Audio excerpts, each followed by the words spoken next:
Now, inflation, what is it? It's a measure of how quickly prices are increasing over time. One example here, the Big Mac, released in 1967 for just 45 cents.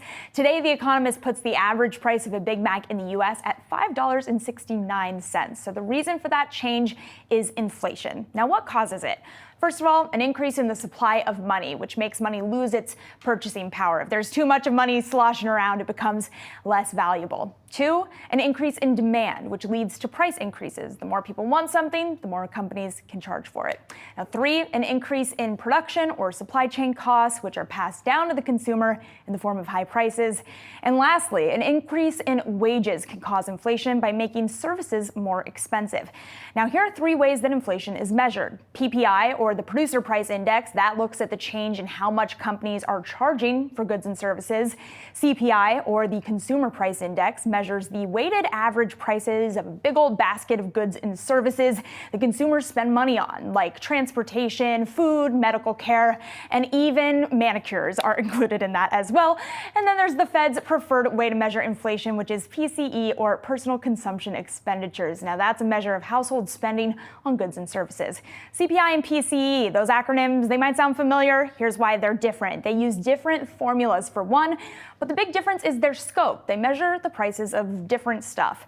Now, the so-called core PCE is the Fed's preferred measure of inflation because it's seen as less volatile, but the criticism is that it doesn't always paint an accurate picture of how we are feeling about the state of inflation. So now that you have a good understanding of what exactly inflation is, we're going to hear about how it affects your money. Well, certainly, we're going to talk about how inflation affects your purchasing power here. And over time, prices inflate. And your dollars, well, they don't go as far as they used to. So that means you need more money to buy the same exact goods and services. Let's think through this with that Big Mac example that you had mentioned earlier before.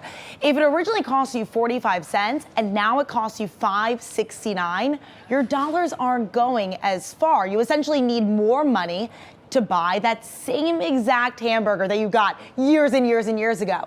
As another example, you spend $100 weekly at the grocery store on the same exact items. Well, now that same exact grocery list costs you about $125. You're not buying more items than you did a few years ago, but your dollars aren't taking you as far. And that can have a big impact on your savings. If you have to pay $25 more for your weekly grocery trip, that's $25 that you no longer have to pay your phone bill or contribute to your savings account.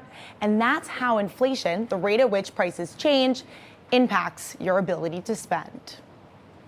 So then how do you control inflation? Typically, that's the job of a country's central bank. And it's done through monetary policy, which refers to actions that policymakers take to raise or lower a country's short-term interest rates. To quell inflation, the U.S. Federal Reserve raises short-term rates, which push up U.S. Treasury yields, which in turn influence longer-term interest rates on everything from credit cards to homes. That makes it more expensive for consumers and businesses to borrow money, finance purchases, and make investments. That acts to lower demand for goods and services in the economy, curbing spending and pushing down overall inflation. All right, my thanks to Brooke DiPalma and Jennifer Schonberger for those explanations there.